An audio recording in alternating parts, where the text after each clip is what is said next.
Welcome to Move Your Mind. My name's Nick Bracks, and this is a podcast where we have real conversations with real people and give real advice. This episode is the first in our new construction series, and today I interviewed Craig Dearling from Master Builders Queensland.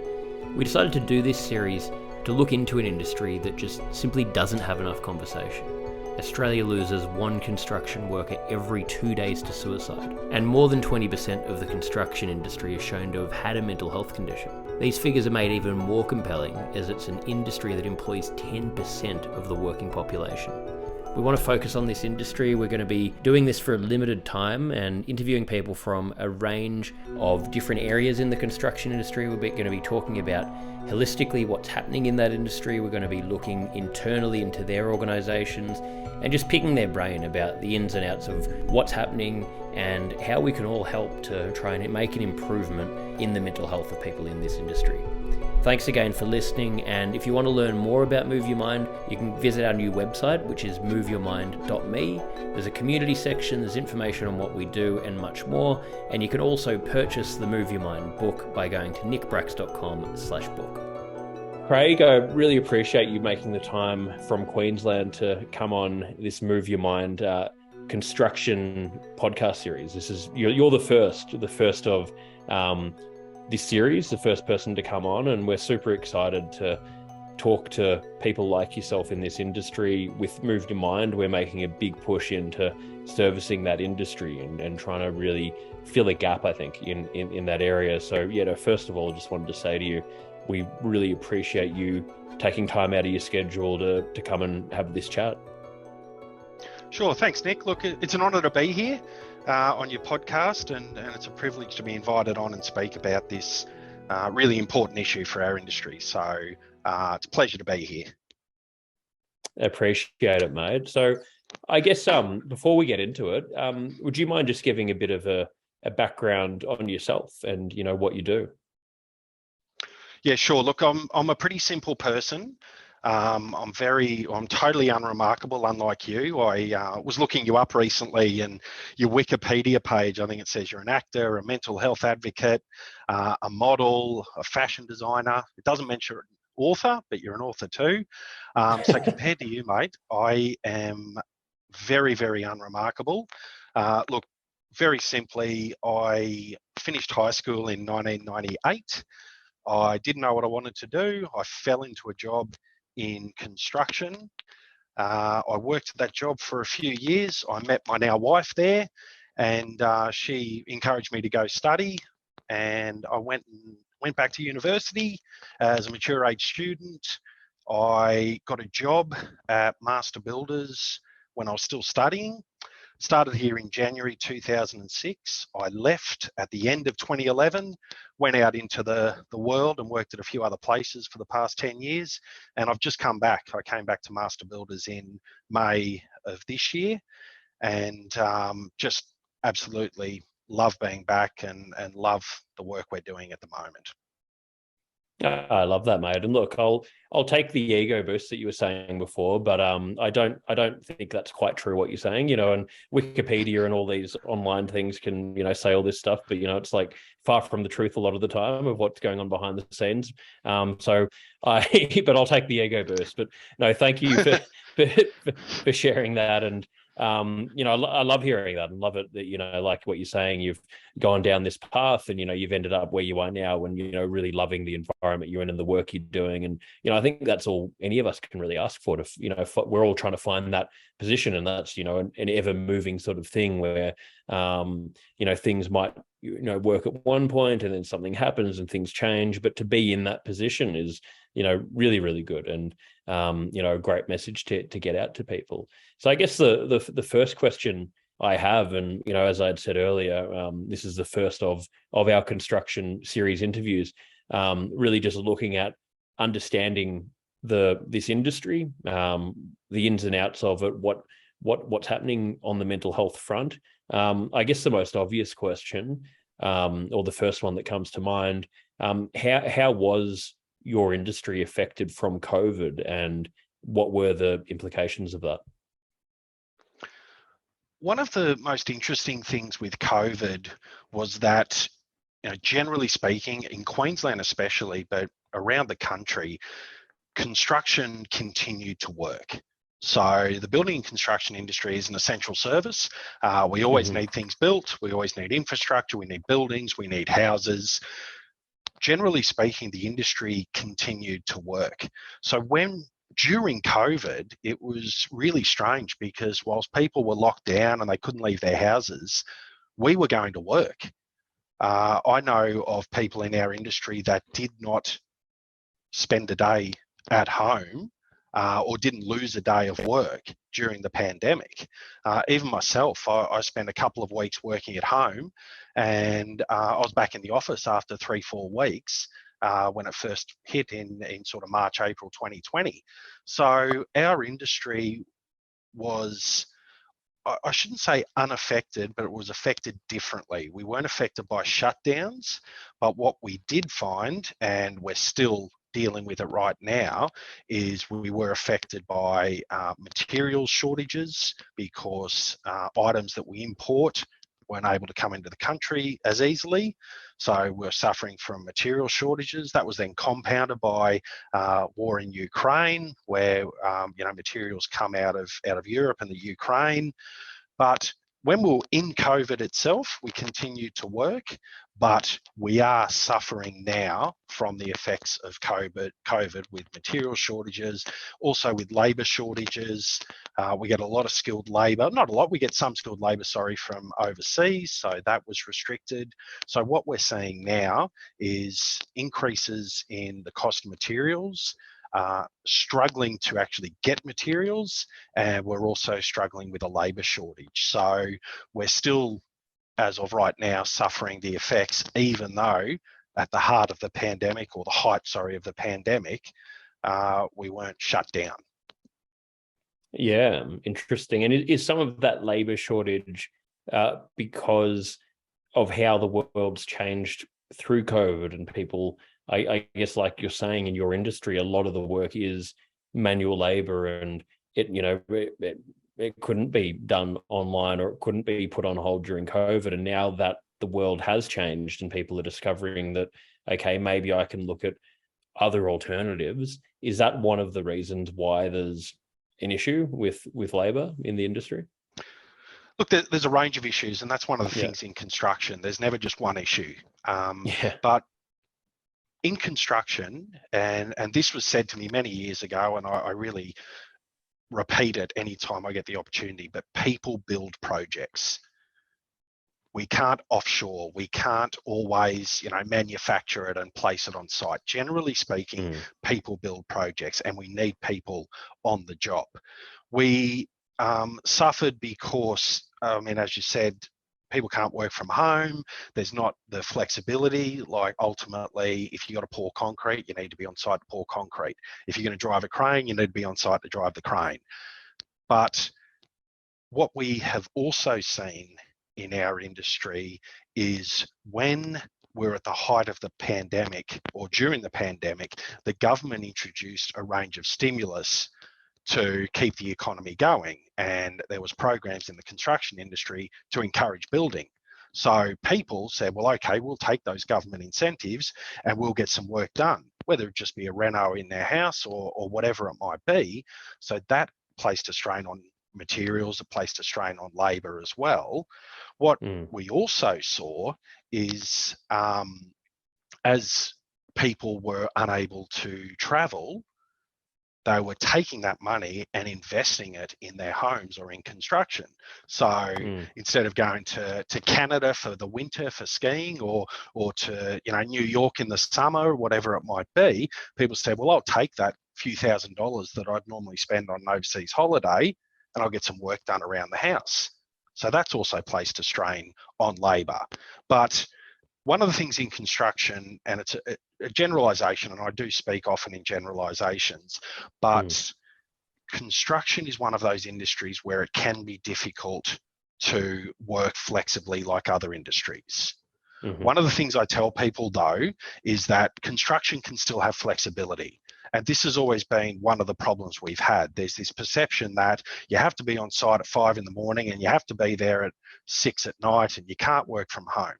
But flexibility is more than just working from home. Flexibility can be around start and finish times. Flexibility can be around when you take breaks, working at different times of the day. So construction just needs to be a little bit smarter in how it works to ensure that we can attract people to the industry and we don't continue to suffer these labour shortages. But as I said at the start, there's a range of issues and a range of reasons why we experience labour shortages, and it's not just one thing. Yeah, that makes a lot of sense. And I guess whatever industry you're in, even if you can work completely remote, there's going to be, pros and cons and difficulties and, constant navigation. So I guess, like you're saying, people really understanding that and understanding all the positives of working in the industry as well as just, rather than looking at it in that very simplistic form. So, that makes a lot of sense to me, but, obviously a super complicated area. Traditionally. But on that, sorry, Nick, just to, oh no, please, yeah. Sorry, just on that, whilst we will talk about some of the mental health issues and we'll talk about some of the negatives of the industry, construction is a very rewarding industry. It's a great industry. I've worked in it my whole career. My wife works in construction. My father worked in construction. I've got other relatives working in construction. It is a challenging industry, but it's very rewarding. It's very tangible. There's nothing better than driving past a building or driving over a bridge and being able to say, I worked on that. I helped build that. And it's something you can brag about. It's something you can tell your mates about, your family. It's a conversation starter. It is a very rewarding industry. And we do have challenges. We have labour shortages. We have material costs. We have fixed price contracts which are affecting us. We have wet weather. There are many issues, but it is a great industry and it's a very, very rewarding industry. I love that point. Thank you for sharing that. And that, I think that what you just said there is more relevant in this day and age than ever, because we live in a world now where most things, or a lot of things, are intangible because of technology, because of the industries that a lot of people are moving into and how the world's being run. And it's exhausting, and I talk about this all the time, and it's unhealthy, and you can sort of struggle to find a sense of purpose when you're sort of living in a virtual world, like a lot of us are. So I think it's kind of refreshing, and probably a lot of people need to hear that and learn about that. And, I think that's an attractive thing for so many people to be able to, within this crazy world we're in, this is cut and dry. You're building something. If you're creating a building, putting a building up, that's tangible. It's like there's no in between. It's like, this is a physical thing that is going to get built, and, you can go and look at it, like you're saying. I think that's, a really important thing, for people to look into in the day and age we live in, because so many problems are arising from people just living in this virtual way and not feeling connected to anything, because it can be very convoluted. And I look at some of your work and where you talk about, every day being grateful for something. Master Builders has our annual awards. So we have awards in each of our regions, then we have state awards. And people are genuinely proud when they win an award and they see what they've done and that they're acknowledged by their peers.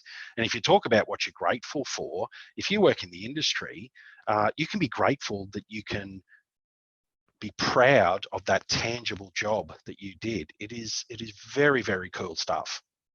Yeah, I love that. Yeah, exactly. Exactly. You can really, it's something to be connected to.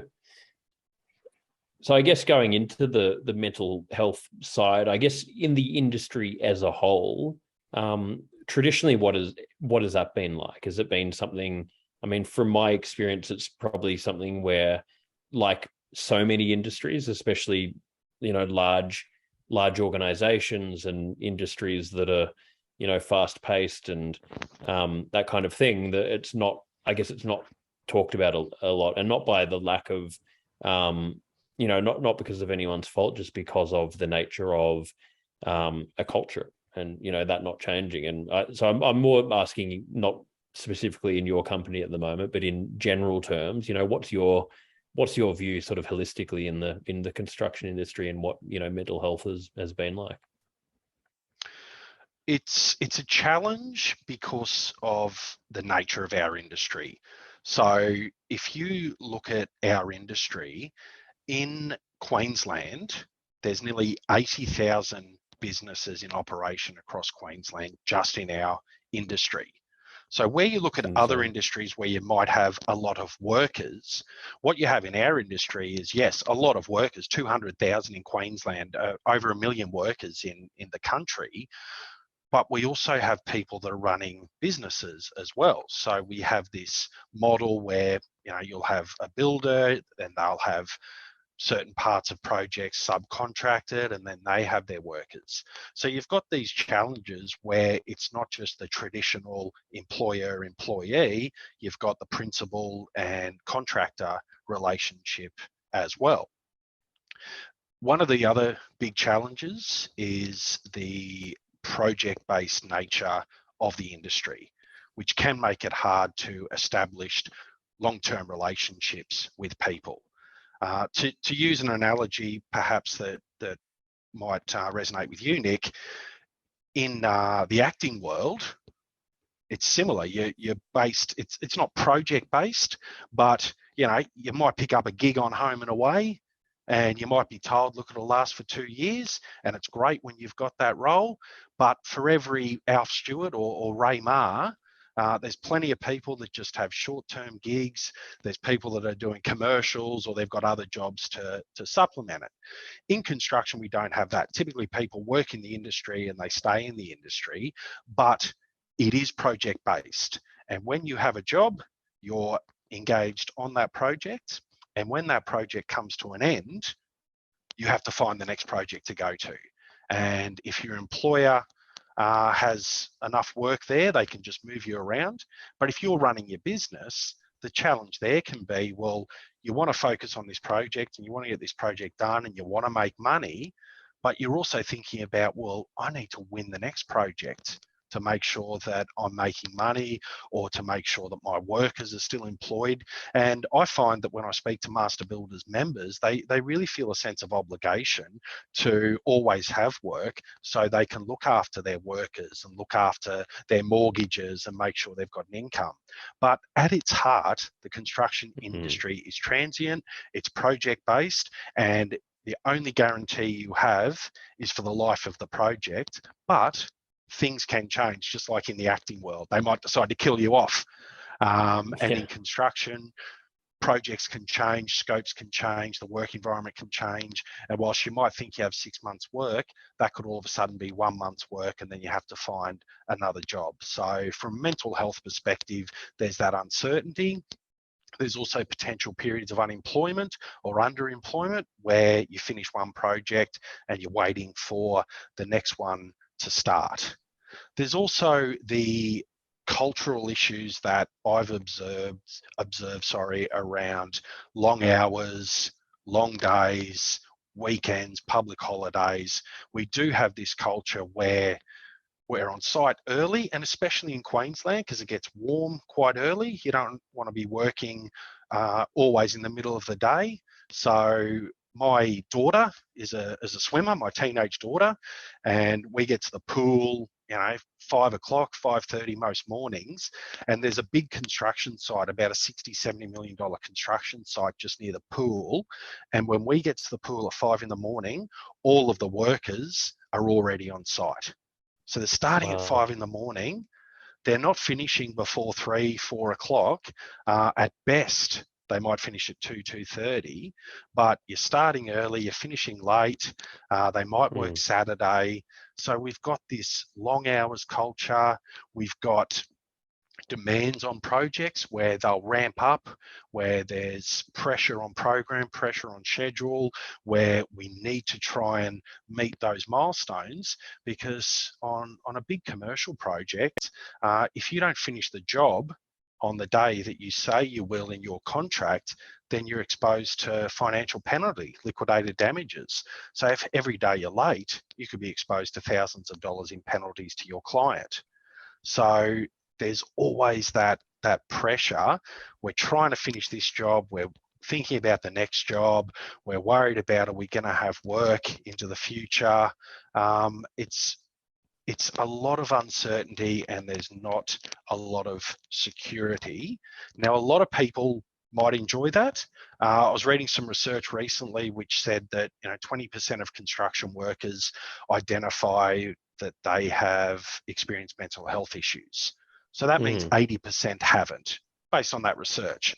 But the numbers don't lie. We have high rates of suicide. According to Mates in Construction, every year 190 Australians working in our industry take their own lives. So those are the facts. We also have issues attracting women to the industry.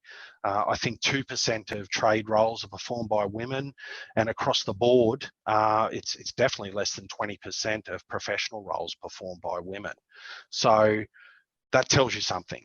If women aren't coming into the industry, there must be something culturally, or there might be something from mental health perspective that are meaning people either aren't entering it or they're coming into it and then they're leaving.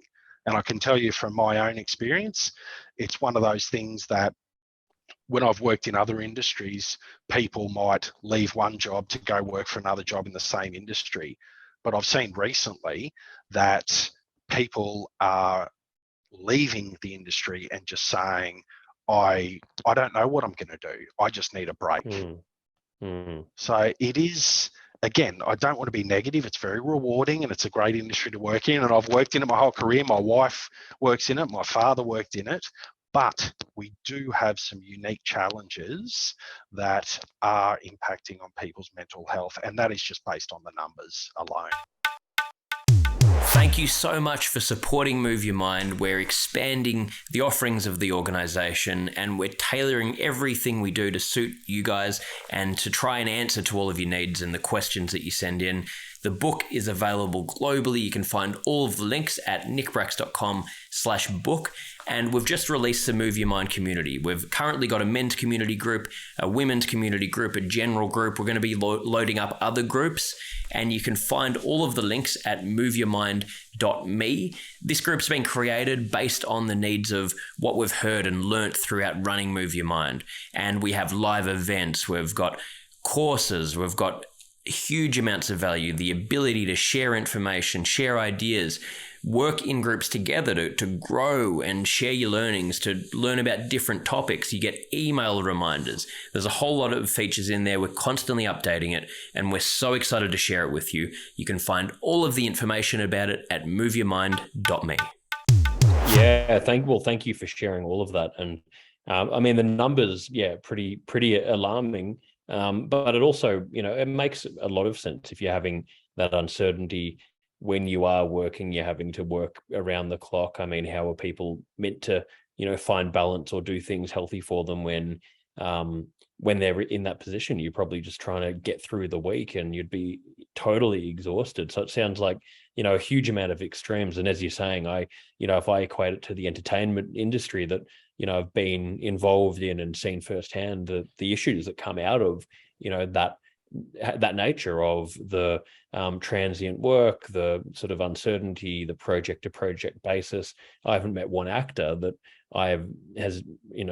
not one that hasn't had extreme anxiety or, been, even if they entered the industry stable, because of all of the roadblocks and issues, it'll drive anyone, insane to a degree. So it makes a lot of sense. So I think being aware of it, being able to have these kind of conversations, being able to look at it and, like you're saying, it's a great industry. And then it's just, this is like any industry, one area where how can we look at improving that and have conversations about it and try and find solutions around those kind of areas. It's, such an important thing to be doing. And I can imagine there's probably a fairly big drinking culture in people that are doing the hard labor, from what I've seen on the periphery. I guess if you're doing that kind of work, it's hugely intensive.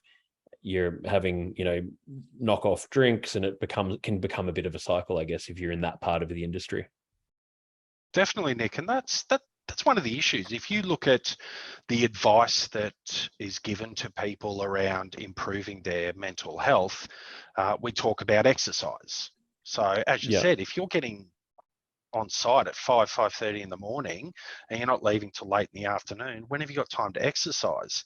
And do you want to exercise because you've been working on the tools all day, you've been doing a lot of exercise, it can be difficult to say, well, okay, I'll go for a jog or a bike ride, or I'll go to the gym. So that's always an issue. As far as drinking goes, I have seen an improvement in that in the last 20 years that I've been working. A long time ago, when I first started in the industry, the workers would typically get to site, they'd take smoko about 9:30, and some guys would go to the pub. So if you're working near a pub, you'd go across to the pub and you'd have 2 or 3 schooners during smoko, then you'd go back to work. Now, we've moved on from that, but we do still see that tradition of knock-off drinks and that culture. But look, I do have to say it is improving. But, you know, if you're working performing manual labour, and in Queensland, in the heat, in the humidity, it can be very easy to have a few beers after work and not notice it. I find myself that if I have a few drinks, I start to notice the gut getting a bit bigger, but that's because I've got an office job and I sit on my bum all day. But these guys, it's very easy to drink and absorb that. But as we know, it feels great at the time, and I know this from my own experience. I feel great at the time when I'm drinking, but then, you know, if you have a few beers Friday, Saturday, Sunday, you spend Monday, Tuesday, Wednesday coming down from that because alcohol is depressant. So, look, I think that the drinking culture perhaps is over-exaggerated these days. I think we don't see it like we did when I was a lot younger, but like I keep saying, there are just so many issues in our industry which are affecting mental health, and yeah, drinking is definitely one. We also have high rates of smoking. I think people, when they first come into the industry, they see how many people are smoking. We literally still have smoko in our industry. We're working outside, so it is a lot easier to smoke, and you do see people still smoking. So, you know, that has an issue for our physical health, of course, too. Yeah, look, there's a range of issues, but yeah, we still see those cultural things.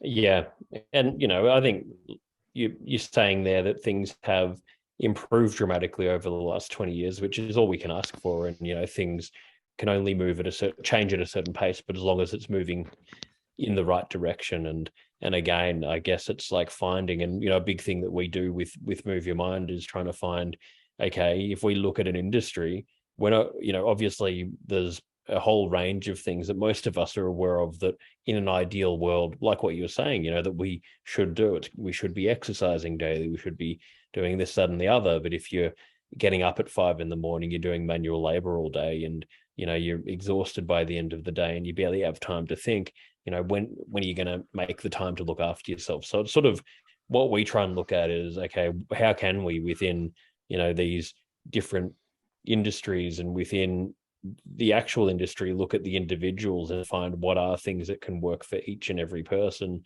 that can be personalized to them. Because, and I think that's, you know, that can maybe give you a 1% improvement rather than trying to go for these drastic changes. I think it's really important. It really is, and the difficulty we have in our industry too is that it's not just about the workers doing manual labour.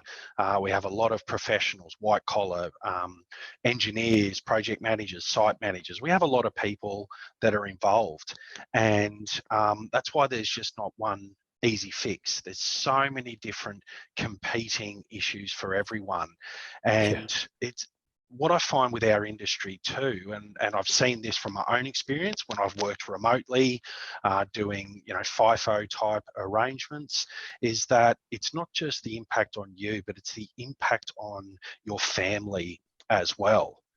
If you're working from 5 in the morning, and I'm using extreme examples here, but if you're working from 5, 6 in the morning and working through till 5, 6, I've seen it definitely in the white collar professional environments where they're working those 12-hour days and they're working Saturdays, is that it creates issues for your spouse.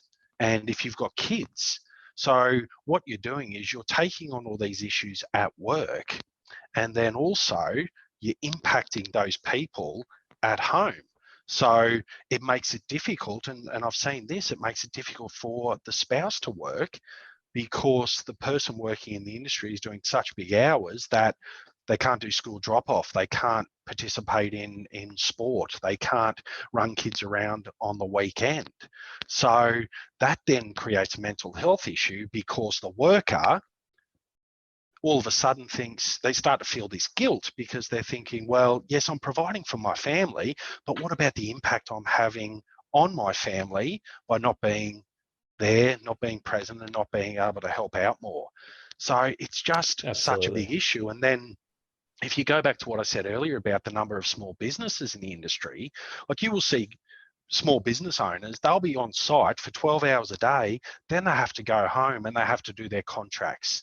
They have to do their finances. And I actually had a member contact me recently, and they're working on site 10, 12 hours a day. They then go home, they're pricing jobs, but their spouse, who has a full-time job, quite a senior job in a large business, then to help out, after they get home from work, they're helping with the finances, they're helping work with the safety plans.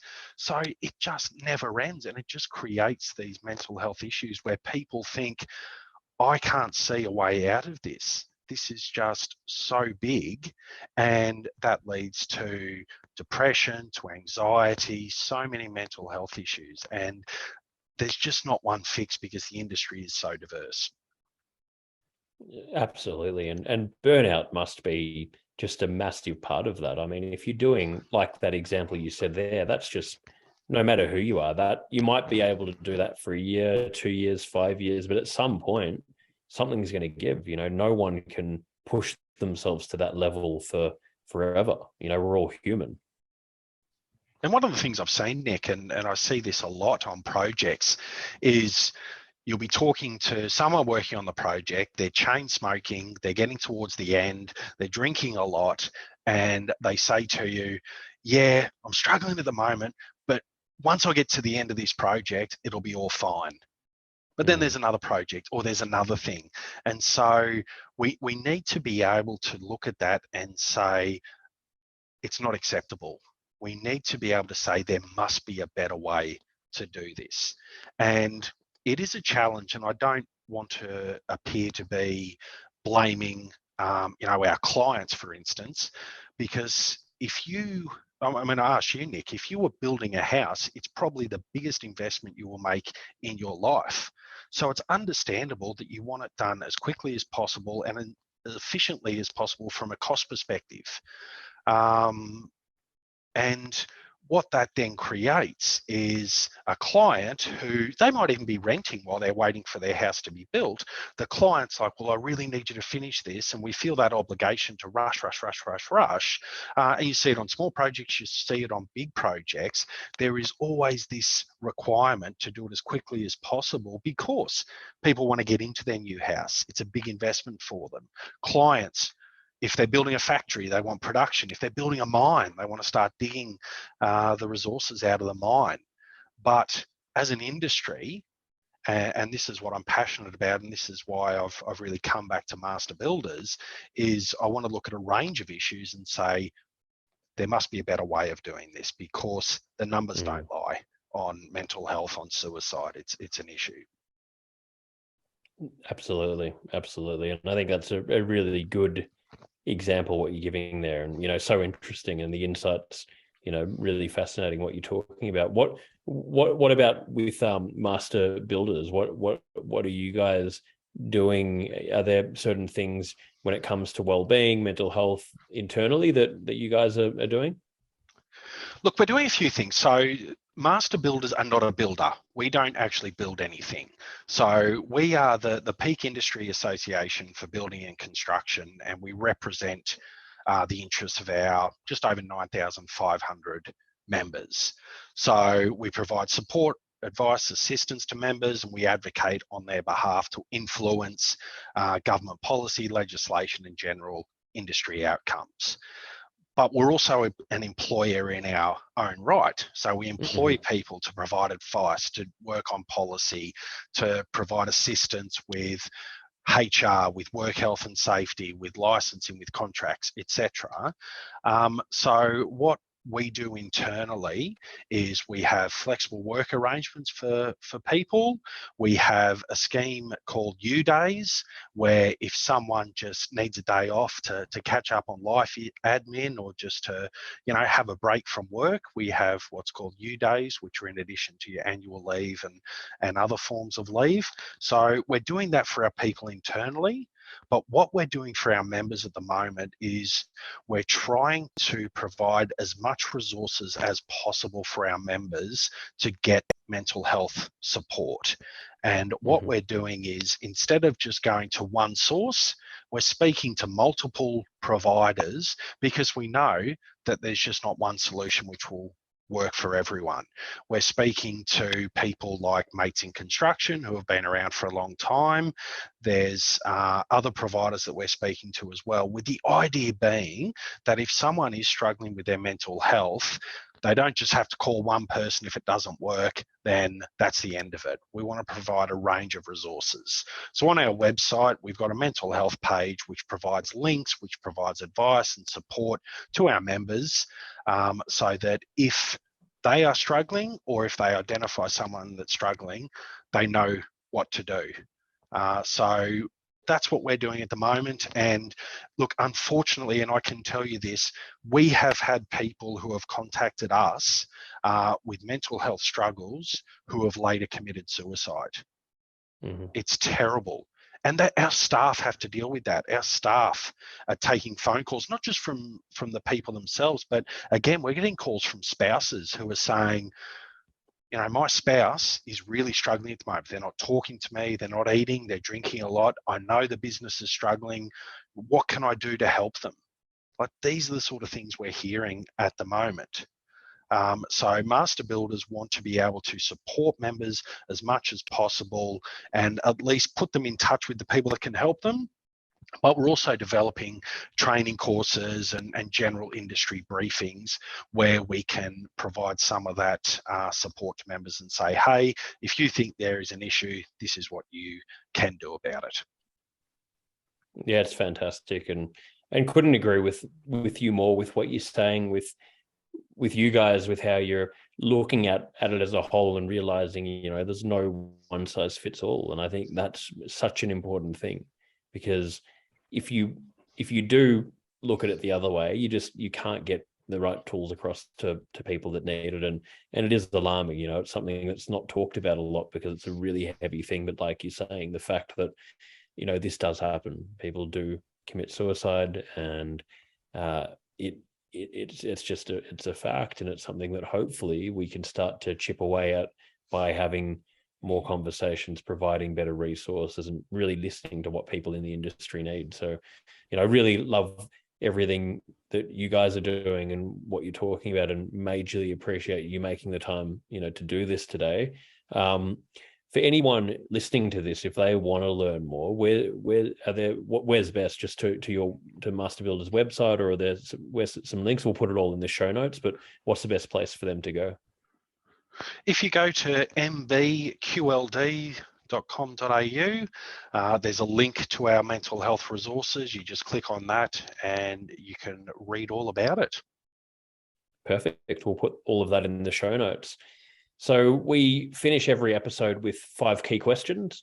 So I might just jump straight into that if you're okay with that. These are sort of, sure, whatever answer comes to mind. So yep. First one is, what's your best childhood memory that comes to mind? Well, firstly, Nick, I must confess, I have listened to your podcast, so I know these questions were coming. So I did prepare a little bit. But I did want it to be off the cuff, but me being me, I did want to prepare. Best childhood memory was a tough. But the best childhood memory for me was a tough one. I had a happy childhood. I had a very good childhood, and the more I think about it, I can't think of one single memory that was my best childhood memory. What I would say is that I had a really happy childhood. I have many happy memories, and there's probably not one that I can pinpoint and say that is the best one. Well, I think that's a great answer, and that's great to hear, and love the fact that there's too many to pick from. So I haven't had that answer come up so far, and I think it's really good. So thank you for that one. Second one, what would you say in the construction industry is? I mean, you've talked about a number of them in this interview, but what would you say is the biggest or one of the biggest issues regarding mental health in the construction industry?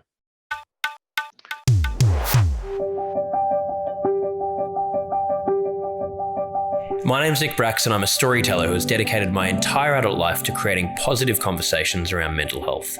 In recent years, discussions around mental health have become less taboo and entered the mainstream vernacular. I've delivered over 1,000 mental health seminars around the globe, including several TED Talks, and I believe we all have a story to tell. In my book, Move Your Mind, I cover my story and stories from people that inspire me, as well as insights from world-leading mental health experts. This book will help you to learn how to recognize mental health issues before they become a problem. Use your personal challenges as motivators, take ownership of your well-being, and create new daily habits that increase happiness and reduce stress. I think one of the biggest issues is the lack of meaningful discussion about mental health. So there are many initiatives, there are many programs. We are becoming more and more aware of mental health and suicide in our industry, but it still is difficult for us to have those meaningful discussions. And I think one of the other things which is difficult is that, and I suffer from this myself, is that I don't know how to answer the question in a meaningful way when someone says, how are you? Are you struggling? Like my boss spoke to me the other day and said, how's things, Craig? And I said, yeah, good. Even though I was stressed at the time and I was under the pump, it's just my instinct to say, yeah, good. And one of the things that, it's an Australian thing as much as it is a construction thing.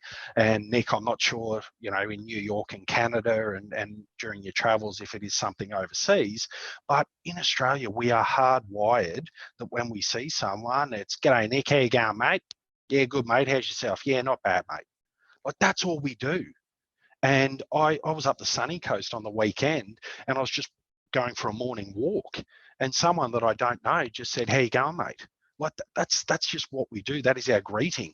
So the biggest issue for us in our industry is how do we move on from how you going, mate, to actually having meaningful discussions, asking proper questions, but also understanding how to properly answer the question. We want to get in early.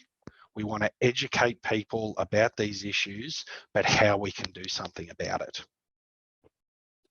Yeah, I think that's a really, really important answer. And that's what I've seen myself, working when I've gone, and I've done quite a lot of talks in the construction industry, and you see it, and it's not just in that industry. Like you said, this is an Australian thing, and, more broadly, something that I think in general, it's been part of our culture that, you sort of don't go into detail, or it's seen, especially in the workplace, there's a fear that comes with, if I actually answer that honestly and show some vulnerability, will that jeopardize my position at work, or how will that be received? And these are things that, it's no fault of any individual, it's no fault of any company, because these are deep cultural things that are so embedded. And, what I found from doing that work I'd go in there and I'd share my own story and show vulnerability. And at the beginning, people are, very closed off, and very gradually normally one or two people that have never opened up will open up. And then